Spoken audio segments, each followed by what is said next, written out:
क्यों नारद जी के बाल बच्चे और पत्नी बाढ़ में डूबे। अज्ञानी पुरुषों को जो प्रमादग्रस्त और धन के मोह में मूढ़ हो रहे हैं, परलोक की बात पसंद नहीं आती, ऐसे पुरुष जो केवल इसी लोक को मानने वाले प्रवृत्ति मार्ग हैं और परलोक निवृत्ति मार्ग को नहीं मानते, उन्हें बार बार मृत्यु का ग्रास बनना पड़ता है। परलोक का विचार छोड़ जो केवल इसी लोक को अपना सब कुछ समझते हैं, उन्हें सांसारिक मोह जकड़ लेता है और मोहग्रस्त उन्हें अपने उद्देश्य से भी पतित ही जाना पड़ता है। इस विषय में एक बड़ी शिक्षाप्रद व्याख्या नारद की है। एक बार नारद ने कृष्ण महाराज की सेवा में उपस्थित होकर उनसे आत्मज्ञान प्राप्त करना चाहा। महाराज ने उन्हें अधिकारी नहीं समझा और इसीलिए उन्हें आत्मोपदेश नहीं किया। दूसरे अवसर पर आकर नारद में फिर वही प्रश्न किया। महाराज ने उत्तर न देकर नारद से कहा, चलो कहीं भ्रमण करावे। नारद प्रसन्नता से रजामंद हो गया और इस प्रकार दोनों चल दिए। कुछ दूर पहुंचकर एक ग्राम दिखाई दिया। कृष्ण ने नारद से कहा कि जाओ इस ग्राम से पीने को पानी ले आओ। नारद चले गए। एक कुएं पर पहुंचे जहां कुछ स्त्रियां पानी भर रही थी।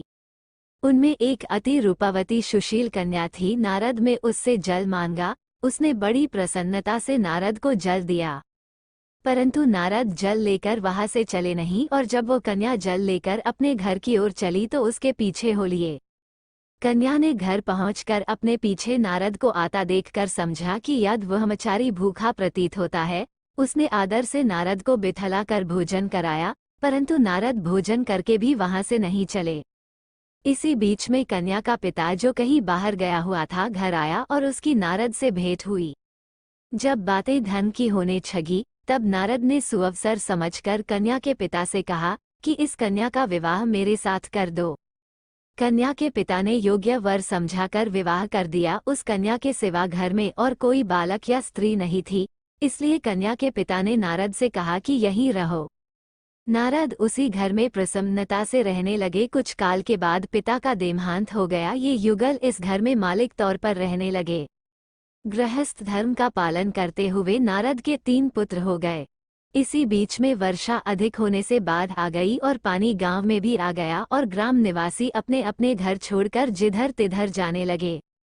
नारद को भी कहीं चलने की चिंता हुई और उन्होंने अपने छोटे 2 बच्चों को कंधों पर बिठलाकर एक बड़े पुत्र को एक हाथ से पकड़ा और दूसरे हाथ से स्त्री का हाथ पकड़कर पानी में चल दिए।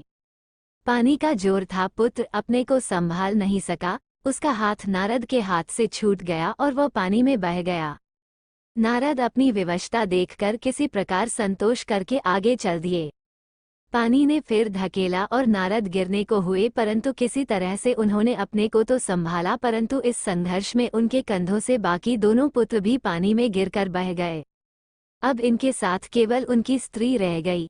नारद को उन पुत्रों के बहने का दुख तो बहुत हुआ, परंतु किसी प्रकार अपनी स्त्री और अपने जी को समझाकर चल दिए कि स्त्री तो मौजूद ही है और भी पुत्र हो जावेंगे।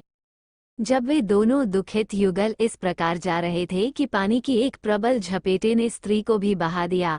नारद बहुत हाथ पांव मारकर किसी प्रकार पानी से निकलकर उसी स्थान पर पहुंचे जहां से कृष्ण महाराज के लिए पानी लेने ग्राम को चले थे।